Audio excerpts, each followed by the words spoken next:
Hey, what's up? It's Joint House Inquiry, where panelist Jim Gibbons is interviewing the former chief of the CIA Counterterrorism Center, Cofer Black, and the former assistant director to the FBI's Counterterrorism Center, Dale Watson.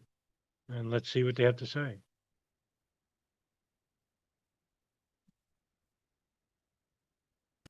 Mr. Gibbons, the floor is yours, sir, for 20 minutes. Thank you very much, Mr. Chairman. I appreciate this opportunity, and I do want to welcome our witnesses this morning, Mr. Watson and Mr. Black. Thank you for being here before this committee to enlighten us, and also thank you for your service to our country. Not often, I'm sure, do you hear people tell you thank you enough for what you do and the commitment that you've got.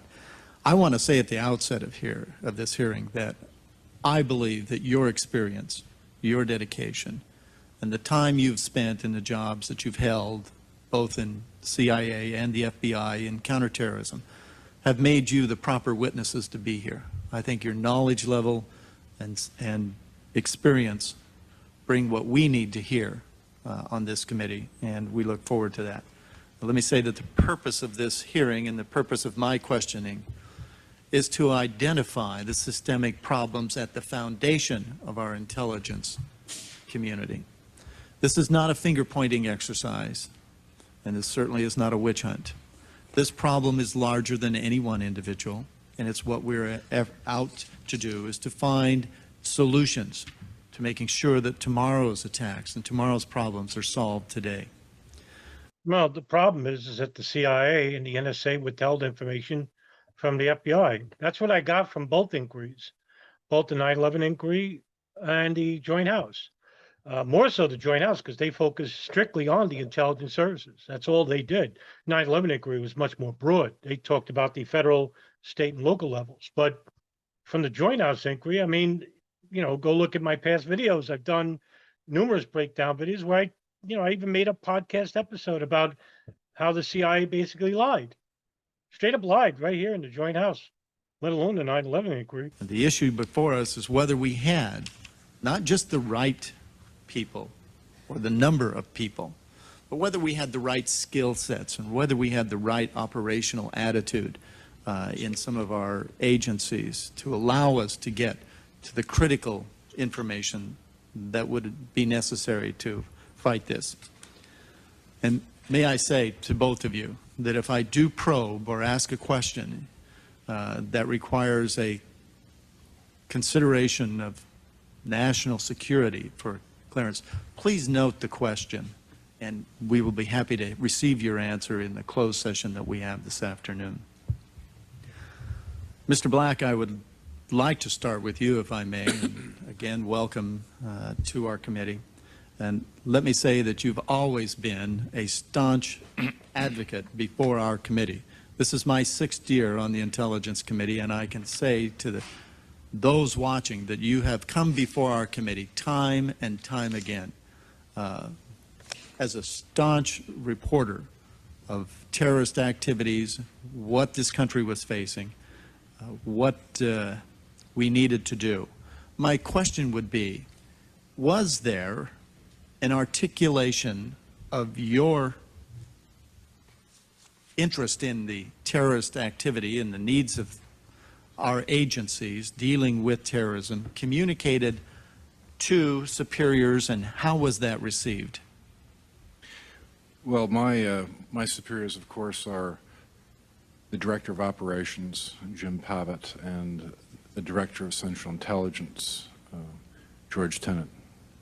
I would tell you, sir, that there is one person who has been... That's not Dale Watson, by the way. It's Cofer Black. ...more frenetic in his actions and more concerned about counterterrorism than I. That's the Director of Central Intelligence. My leadership certainly understood the threat. They were consumed with it. They were fixated on it. They attempted to allocate resources. As I recall from my statement, I did say that we were the first among equals, the entity not to be cut. I think that from a very small resource pie, we certainly got our share and a bit more. I think the concern was that This is a long war. My director declared the intelligence war in 1998. Took him very seriously. We hire people against it. We train for it. But I think the issue before you for your consideration would be, this is going to be a long struggle. And it's certainly going to see a lot of us out in terms of longevity. We need to build a base so that we can move forward without people like Mr. Watson's special agents getting burned out, or our personnel running on empty year after year. This is no way to run a system, sir. If you're going to fight, you want to get the right number of troops. And so more is not necessarily the only answer, but certainly more is required. Here's the problem with that question, is that you had the personnel. What happened was that the CIA led a charge called Operation Jawbreaker, which is after 9/11, led by also the Pentagon and the U.S. Special Forces under SOCOM General Tommy Franks. But it was the CIA Special Activities Division under Gary Bernstein, but it was formerly under Gary Schroen. And you had personnel which basically could have eliminated both, not just Al-Qaeda, but the Taliban. And of course, you relied on the Afghans to help you, and the Afghans have a notorious history of switching sides, but if you have the right price, they stick with you. And that was the problem with Jawbreaker. But before that, too, the CIA was basically scouting through listing bases near Taliban outposts in places like Kunduz and Panjshir Valley, where there was also foreign spies. Now, this was elucidated more properly by a former Al-Qaeda spy and British MI6 officer named Eamon Dean. He wrote a book called 9 Lives, where he basically was meeting with high-ranking Al-Qaeda officials in these training camps in Afghanistan. The problem here is linguists, Arab linguists within the agency, within the FBI. Whose fault is that? Not just necessarily the CIA's or the FBI's fault, but the funding that you guys didn't do proper recruiting. And you knew about Arab terrorism this ain't a new phenomenon. Let's even go back to the late 1970s with Hezbollah. Of course, Hezbollah is a apolitical military organization, unlike Al-Qaeda.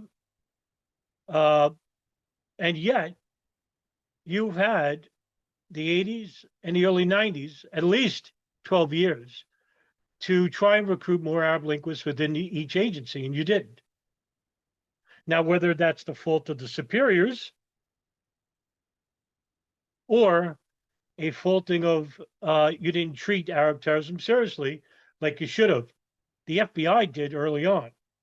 And I happen to think that the CIA did, and this is the reason why you started monitoring bin Laden in Afghanistan in 87, 88? When they started opening up their first Arab camps like Al-Masada, and those people who founded Al-Masada training camp were the founders of Al-Qaeda. Intelligence community is always close by. Now, whether you thought that they would be a problem down the road, I don't know. I don't have that, sensitive intelligence to say that, you knew that this group was going to be much larger. I'll tell you an agency that probably would have known, that's the NSA, because they were listening to the phone calls of Osama bin Laden and the Al-Qaeda communications hub in Yemen. And nobody talks about this. The only people that ever talk about this at one time was Paul Thompson, Kevin Fenton, but they're no longer around.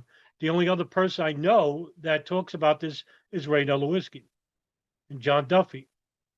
And even they, they're not consistently active with 9/11. They're one of the few. James Bamford's another. He wrote two of the most important books relating to the NSA, one of them being The Shadow Factory. So very few people talk about this. And you have whistleblowers throughout the years. One of the biggest in my lifetime is Thomas Drake, the former senior executive of the NSA. To me, he's the most important whistleblower of my time.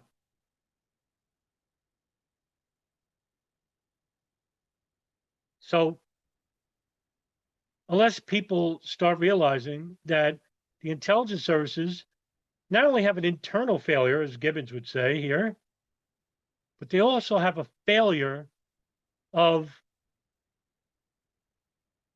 morality.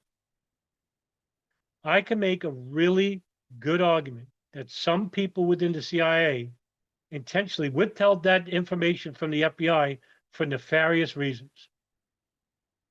I don't have specific information, like information that could convict them. But look what they've done in the past by using right-wing radical fundamentalist groups, either religious or political. All you have to do is take a look at Central America in the 1970s, early 80s, to see who they trained and funded to destroy left-leaning dictatorships. We saw this in Syria in 2011, Timber Sycamore, which was backed prominently by Israel and Saudi Arabia and Turkey and Jordan, where we funded jihadists who was, remember, we're fighting the war on terror. We're funding jihadists to overthrow the government of Bashar al-Assad. So the problem is internal. It's also having to do with bureaucratic superiors appeasing their leaders in White House and not asking for the proper funds and the proper channels, linguists, to understand your enemy. But I think we also have to look for the resource base to move forward. Thank you.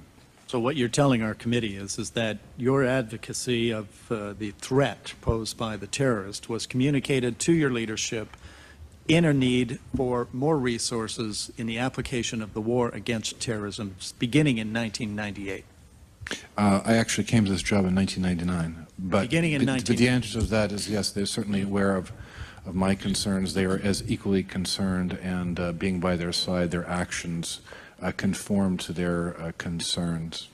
Now, you also mentioned that budget reductions in 1999 saw or forced an approximate 30% cut in agency operations.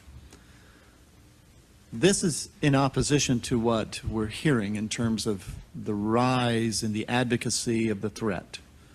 Can you explain why administrative cuts were requested to the agency when there was an increase in the level of threat knowledge? Well, I'm only going to speak for the Counterterrorism Center. But I will tell you is that the Counterterrorism Center essentially was able to perform at the level, or was resourced at the level, that we achieved as a result of supplemental funding. The one-year monies, I thought, were, in terms of the mission, again, as I stated in my testimony, was relatively modest. That appeared to be how we conduct affairs in the government. We are the recipients of this type of action, sir. Let me.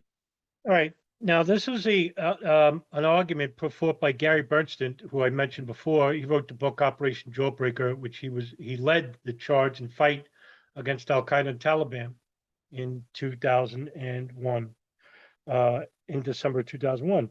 So Bernstein wrote his book that George Tenet, when he became the DCI, the Director of Central Intelligence, one of the first things he did was he got rid of the field agents, because Tenet and people like Cofer Black were bureaucrats. These people nosed up to Washington.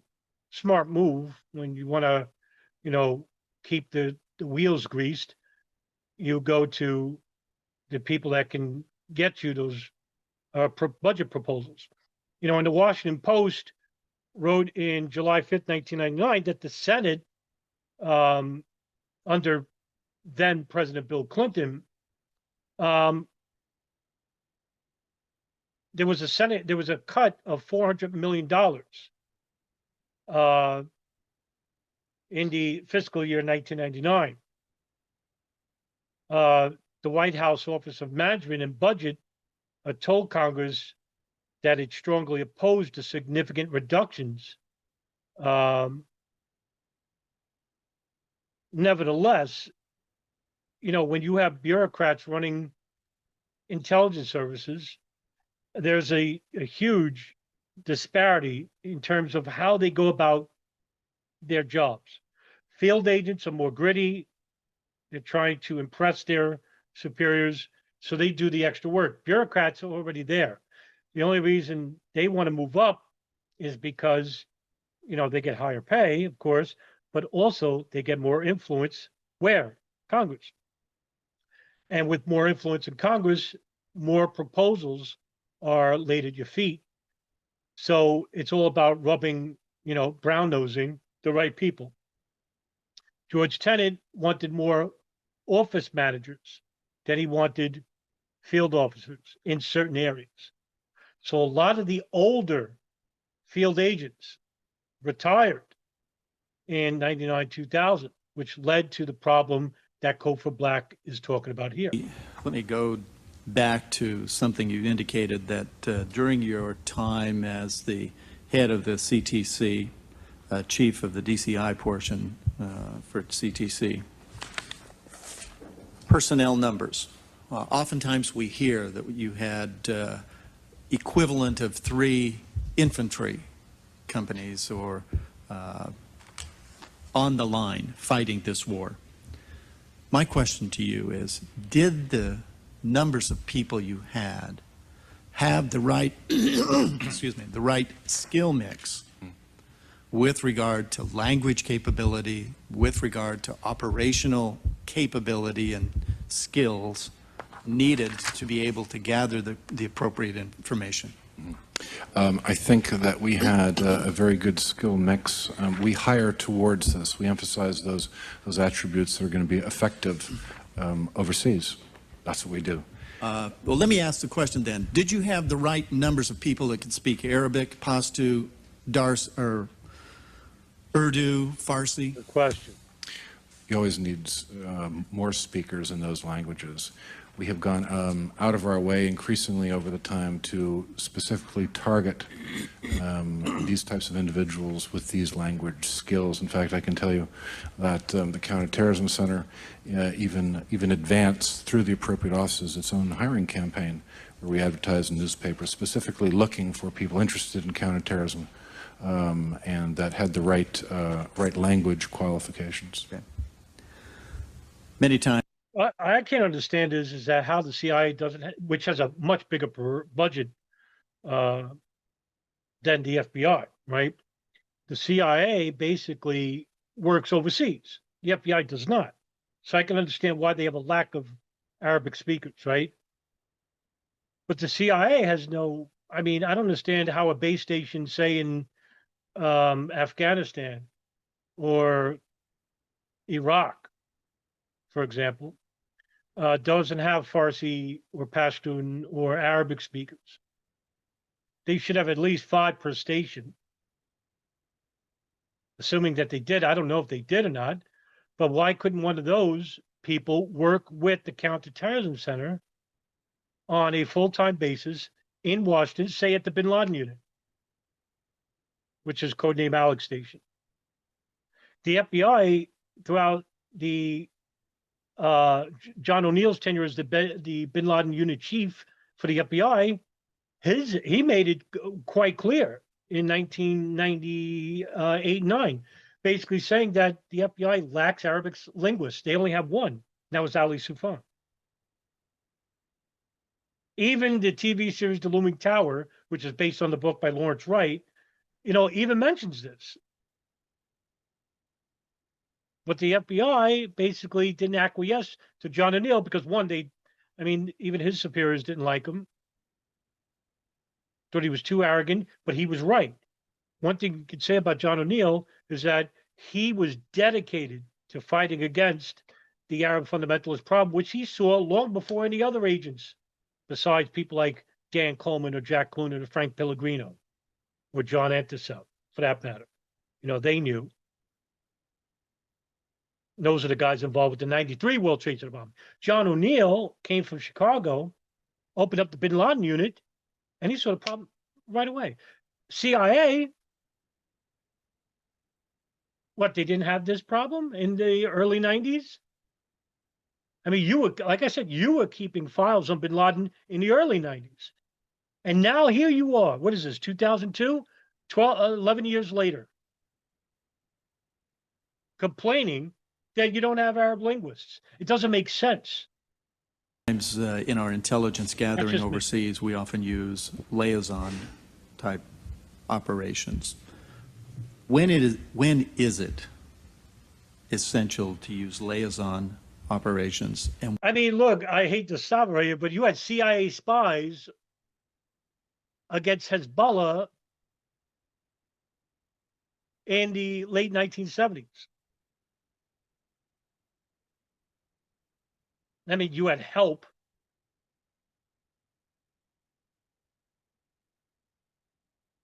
I mean, you had spies in Libya, Iraq for that matter, Lebanon. What happened? Well, how did that nexus get cut? You know, after the Lockerbie bombing, basically, what? Hezbollah was off the map? No, you consider Hezbollah a terrorist organization. In fact, the United States, Israel, and Great Britain consider Hezbollah a terrorist organization. I don't know why. I know why. It's more political than anything. Israel, right? So Al-Qaeda poses even a bigger problem than Hezbollah, because they will basically use martyrdom operations. Hezbollah basically will attack U.S. interests, basically Israel's interests, in U.S. military bases overseas. Never did it inside the United States, but Al-Qaeda basically did, and Al-Qaeda affiliates did.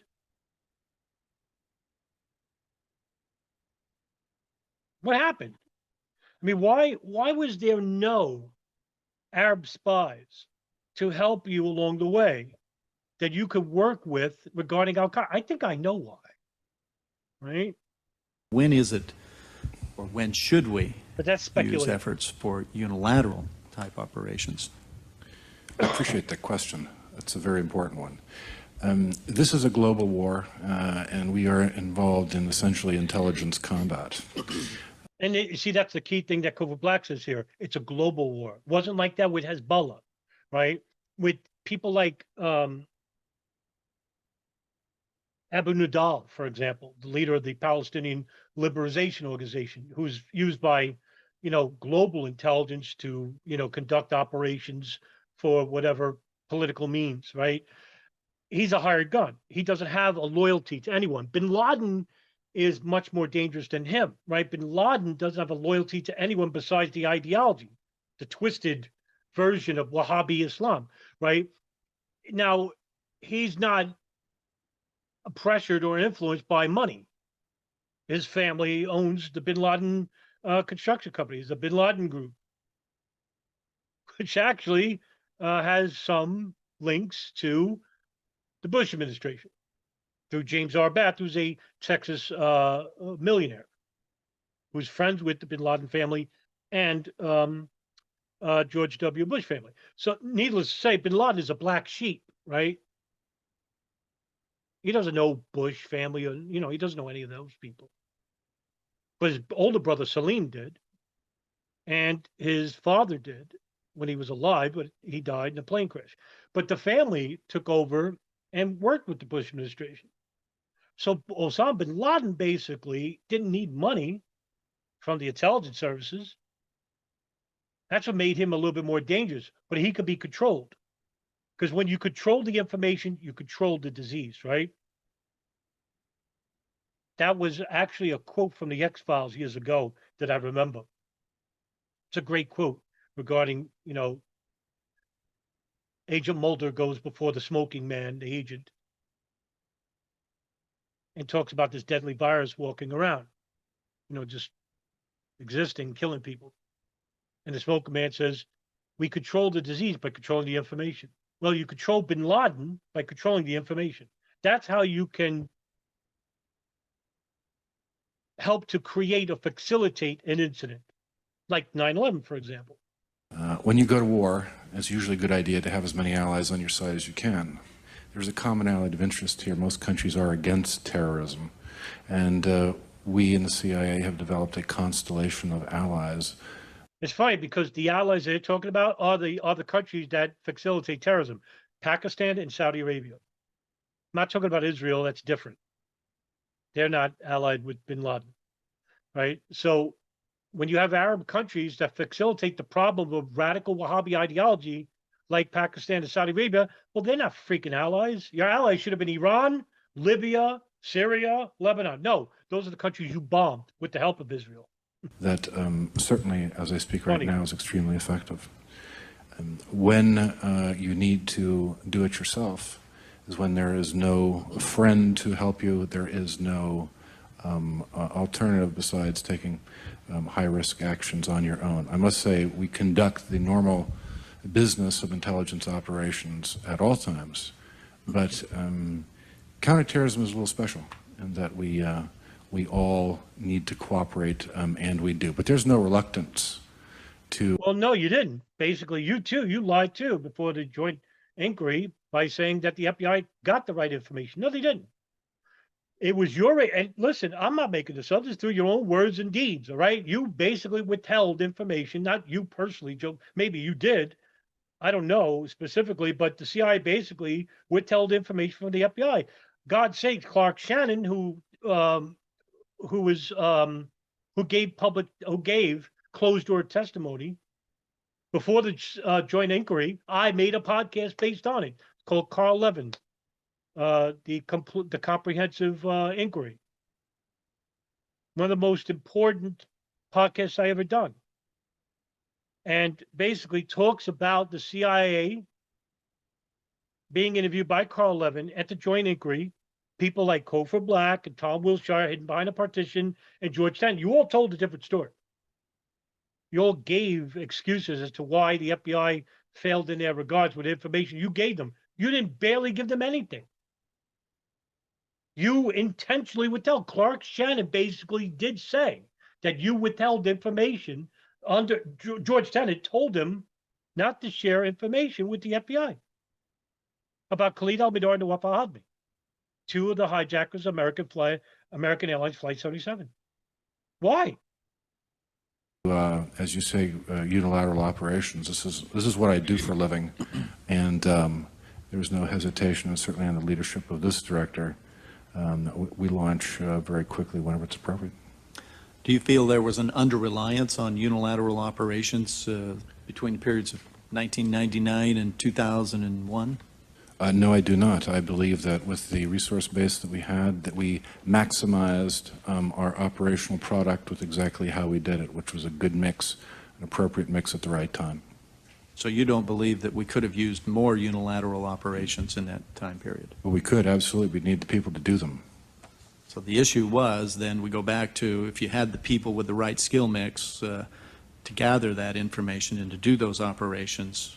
Yes, sir. If you had the right number of people with the right skill mix. Well, that's the issue. Yes, sir. There you go. That's the bottom foundation issues.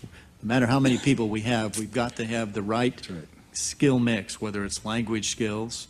And I'll ask you again, and you feel that we had the right number of language skilled people to conduct the right kind of operations in a war against terrorism? We always need more. My opening testimony stated that we need additional personnel to be as effective as possible overseas. So I guess the answer is no, we didn't have the right numbers of language skilled people. We needed. Why didn't you, and you're considered a man of the field at times in your early career, Black, why didn't you go to countries like Saudi Arabia, Pakistan, and basically say, can you help us with spies in Al-Qaeda? Because they actually did. That's why I mentioned Ayman Dean, okay? I bet you he wasn't alone. I bet you it wasn't hard to have spies in Al-Qaeda training camps. I bet you it wasn't. Now they do their own security measures. Al-Qaeda does, whether it's strict or not, I don't know. But it does, it's not hard to have, like, say, Israel use someone from the Mr. of Rim, but they do domestic intelligence, but they do external intelligence as well. You could have just went to Israel, a great ally, as you say, basically say, hey, can we use one of your agents from the Mr. of Rim, who's a unit, a very covert unit of dedicated Israeli soldiers who basically speak Farsi or Arabic or Pashto and go into neighborhoods in Palestine, like, Gaza Strip and the West Bank, and live amongst the Palestinian peoples to find out whether they're plotting against operations against Israel. Sometimes these operations last a couple of months. And, you could have went to them and said, can we borrow some, one or two, three agents from the Mr. of Rim, and work with them for, say, the year 1999, and have them go into these Al-Qaeda training camps.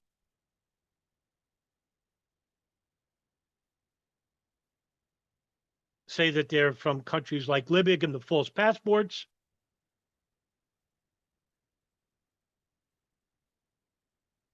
Go undercover, right? I bet you it's not hard.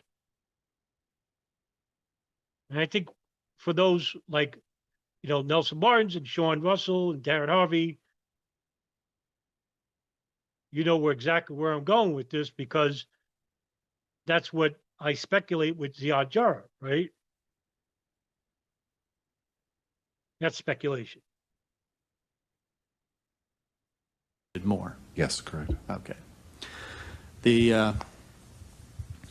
Watson, I want to turn a question to you in the time I have. Do you feel that the FBI was overly focused on gathering information for prosecution purposes rather than focusing on terrorism prevention prior to 2001? I think, as I've indicated in 1998, that the light really came on for me personally as well as an organization, that we were going to be involved in the collection of evidence, we were going to be involved in investigating post-events, but we also realized in 1998 the need to be proactive, and there's a blending of that, and that's a cultural change within the FBI. And in order to figure that out, that's why it was so important to be able to evaluate and have an understanding of exactly where you were. So the answer to your question is 1998, starting in 98, and this was a very difficult process because of what we had always done. And then you try to talk to individuals or even outside the Bureau about, well, what do we think might happen across the horizon? And you look at the cyber arena, and I'm trying to answer your question very specifically. We looked at that in 98 because NIPC, the National Infrastructure Protection Center, was under the counterterrorism program at the time.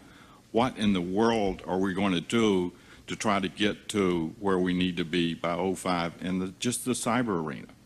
And people started thinking about it, and I started thinking about it, that if we don't do it, we'll be here in 05 and we won't be able to figure out cyber issues, and there will probably no crime or no criminal act committed that doesn't involve cyber.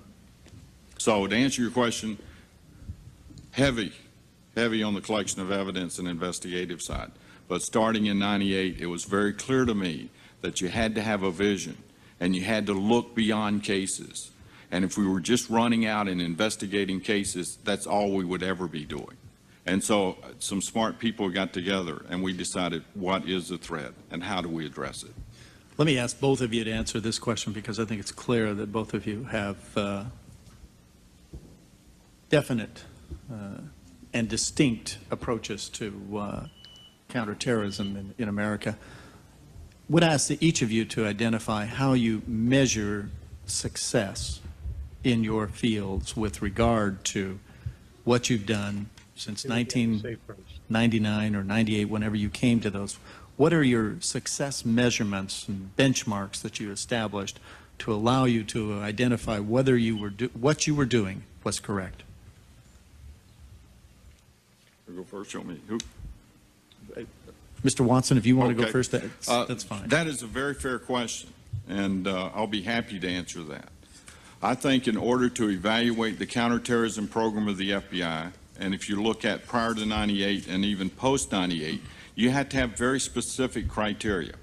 And if you rely upon the number of arrests, number of convictions, or the number of acts of terrorism prevented, I think you might get a faulty representation of how well you're doing. And so the idea was, starting in 1998, was to see how well and at what criteria. So we developed specific criteria to measure and evaluate ourselves at every field office. And it was no longer acceptable for a special agent in charge to be assigned to some field office that had worked drugs all his life, who is now responsible for terrorism in a certain state or area. He needs help with that, or she needs help. So we developed specific, measurable criteria to say, this is what we want you to do in Little Rock, or whatever city it was. And we're going to measure that. And I'm going to hold you accountable for that action.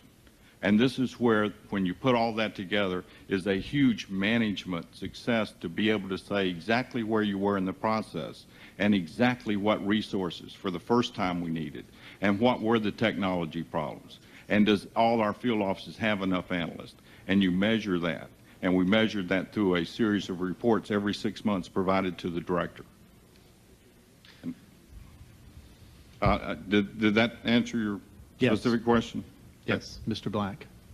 Sir, essentially, in my business, you're looking at a global counterterrorism program. There are a lot of criteria of success, or measurements towards success.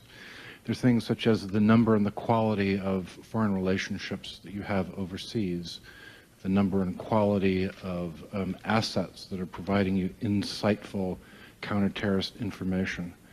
Also, the support and development measurements, the selection of appropriate officers, as you mentioned before, the language criteria, the training given, and assignment to specific regions to maximize the qualities and skills of that officer against specific targets. In the end, it is my personal view that programmatical approach is a good one in counterterrorism.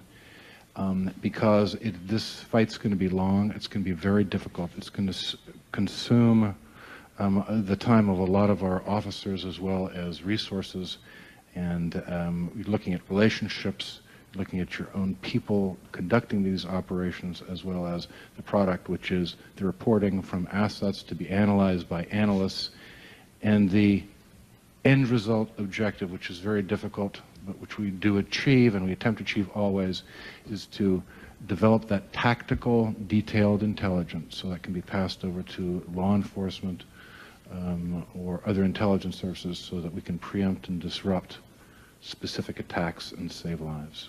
Congressman, may I add? Okay, let me add to that as well, right? You can see Cofer Black is thinking about it. Anyway, let me add to this.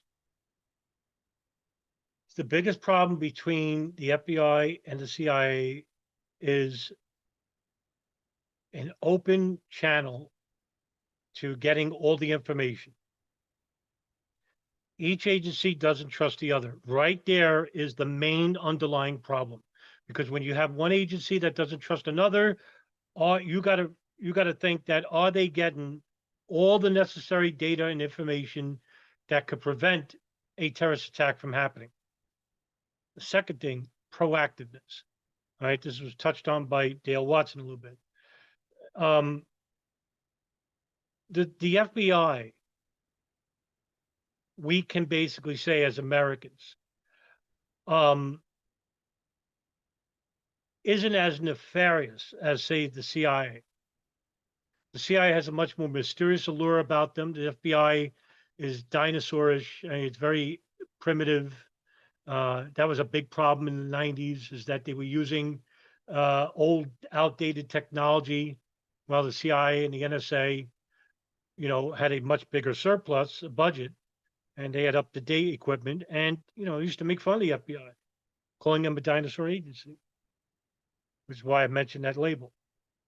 The FBI basically would work with other agencies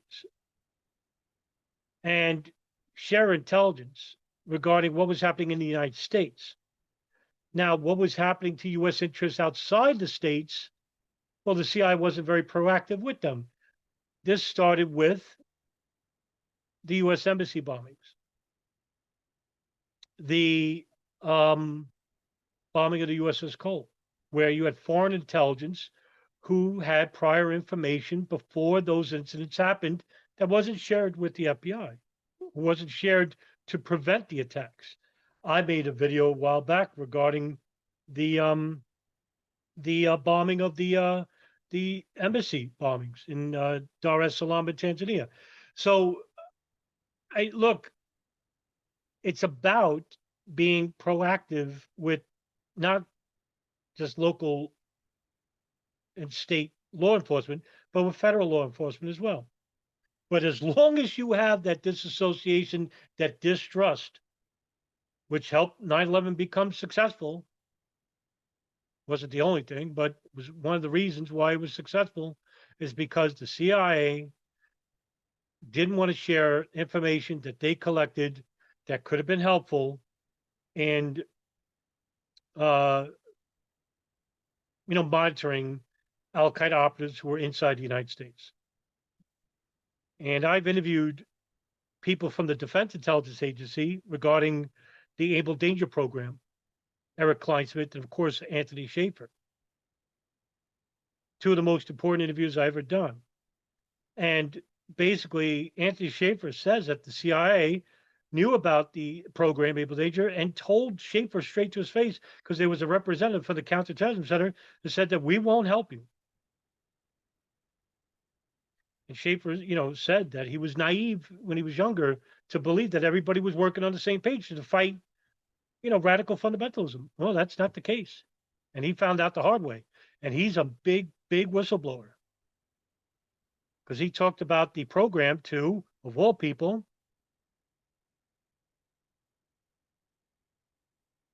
the director of the 9/11 Commission, Philip Zelikow, in Afghanistan, when Zelikow went to interview him. The Pentagon punished him because the DIA, the Defense Intelligence Agency, through their lawyers at SOCOM, the Southern Operations Command, basically ordered Eric Kleinsmith, who worked at the Land Information Warfare Activities Division, to destroy all the information they collected about Mohammed Atta, Mohammed al-Shayy, and Ziad Jarrah while they were inside the United States, because according to those lawyers, they said you can't collect information on U.S. citizens. Later on, in 2006, a Senate Judicial subcommittee, headed by All Inspector, interviewed Republican Congressman Kurt Weldon, who was a friend of Anthony Schaefer, because Anthony Schaefer broke the story to him about what was happening to him by the Pentagon. So, yeah, you can see there's a breakdown, not just on the intelligence level, but also within the Department of Defense. I mean, it was a multi-agency failure all across the board here. One other thought that I would like to, The problem. referring to your question, I think, And of course, in these congressional inquiries, yeah, they touched on the subject of this problem, but like Jim Gibbons said, this is not a finger pointing. Why not? Why wasn't George Tenet fired? He was given the Presidential Medal of Freedom later on. Senator Shelby and And he lied. Congressman Goss are good examples. I'll use both of you in this. I mean, when I would come up and You would think the 9/11 Truth Movement would touch on this stuff. There's plenty here. They don't know anything about this. It's amazing. appear before you, I think the question would be for the FBI, Mr. Watson, what's your budget? And the numbers were so-and-so. Well, last year, how many acts of terrorism did you prevent? What did we get with that money? And my mind would race real rapidly. We had the Queso in Sacramento. We had the guy down in Tampa, Florida. Well, if we cut your budget in half, would we get half that many? If we doubled your budget, would we get double the number of preventions? And the answer is no. The answer is you have to be working at the highest capability, the maximum things that the FBI could do. So the measurement is, how well are you doing on the capacity? And if you're there, then that's all you can do. But if you're not there, that's the measure standard in a counterterrorism program. It has not anything to do, well, it does, and I don't want to downgrade that, by a specific number of statistics. And we've long been driven by statistics. It's being able to project, and it's being able to understand what your capacities are. And we were hurting. We were hurting in the areas of training and analyst, those things. I just wanted to How make is that possible at the FBI, especially at the New York field office? You guys were quite busy. You had, at that point, you opened up the Bin Laden unit in New York. You were still active in the bombing of the U.S. embassies in Africa. You had the Kobar Towers bombing in '96, which you didn't get any help from Saudi Arabia under Director Louis Freeh.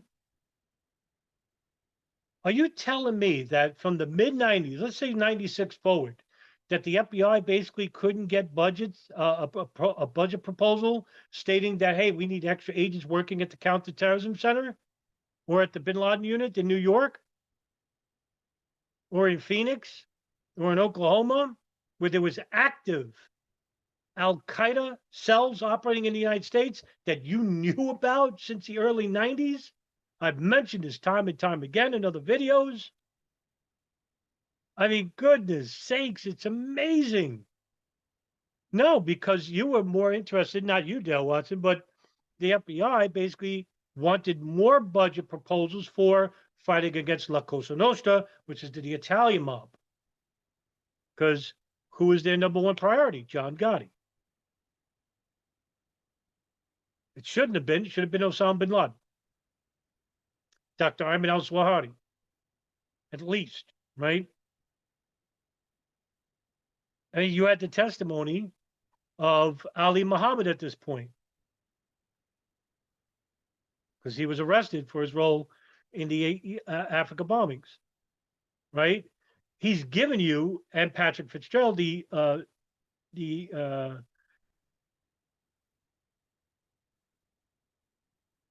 Attorney General, not the Attorney General, District Attorney. And you're basically, had an indictment on Osama bin Laden in 99, 2000. I'm sorry, 99. How did the FBI not push? How were they not successful in getting a bigger budget proposal in fighting Arab fundamentalism? The intelligence warnings were there, and according to Cofer Black and the CIA, they drafted up a proposal called the Plan in 1999, which was to capture and kill Osama bin Laden, and they created Jawbreaker, which was a team of CIA from the Special Activities Division and later on the U.S. Special Forces to capture and kill Taliban and Al-Qaeda affiliates and Al-Qaeda members and bin Laden. Mr. Black, I want to go back to something you indicated. The product of your measurement was reporting, increased reporting as part of that product.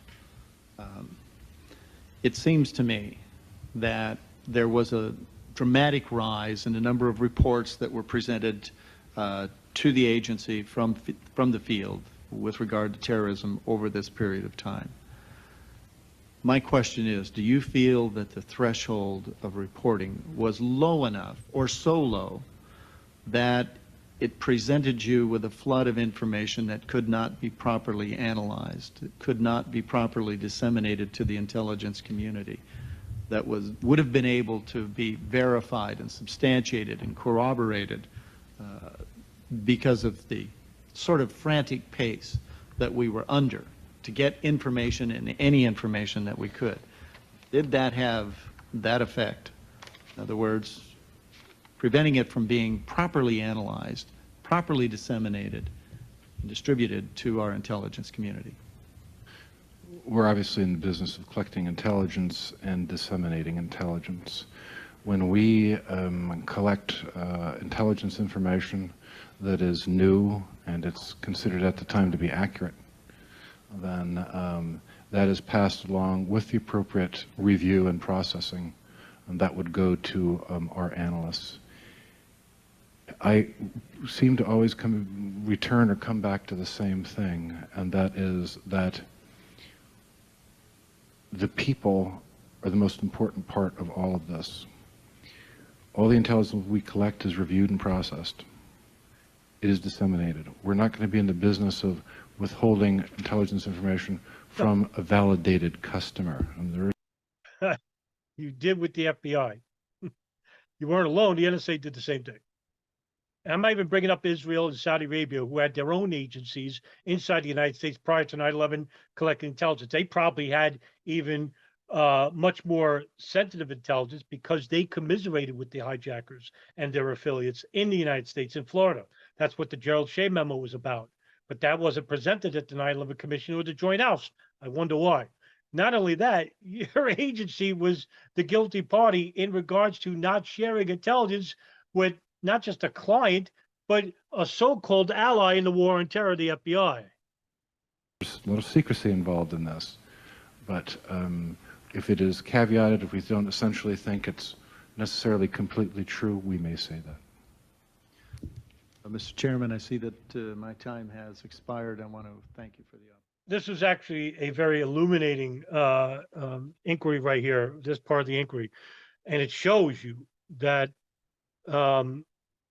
that there's a breakdown in multiple factors here. One is a lack of proactiveness within cooperation with the domestic and foreign intelligence services, even domestic, okay, CIAs and the FBI, a lack of cooperation. Also, a willingness to not get, and almost an unwillingness to be more proactive in getting a budget proposal for the counterterrorism units of the FBI and CIA. To me, that's shocking because your intelligence, your own intelligence that you collected, whether you shared with the competing agencies or not, should have been showed to the budget proposal congressional committees and said, this is the reason why we need a bigger counterterrorism center. And of course, you know, the nefarious agendas of the CIA is a problem, and the NSA, which wasn't involved in this specific inquiry. But I mean, God's sakes, you lied in the 9/11 Commission and the Joint House, more so in the Joint House inquiry, because Cofer Black, Tom Wilshire, and George Tenet and James Pavitt all testified. And it was Black, it was Wilshire, it was Tenet who basically gave conflicting answers and lied and said the FBI had information. No, they didn't. Not all of it, which could have probably prevented part of 9/11. With the NSA, it was all of 9/11. That's coming from Thomas Drake. But, you know, I digress. So, all right, that's the end of this video, and I will see you in the next one.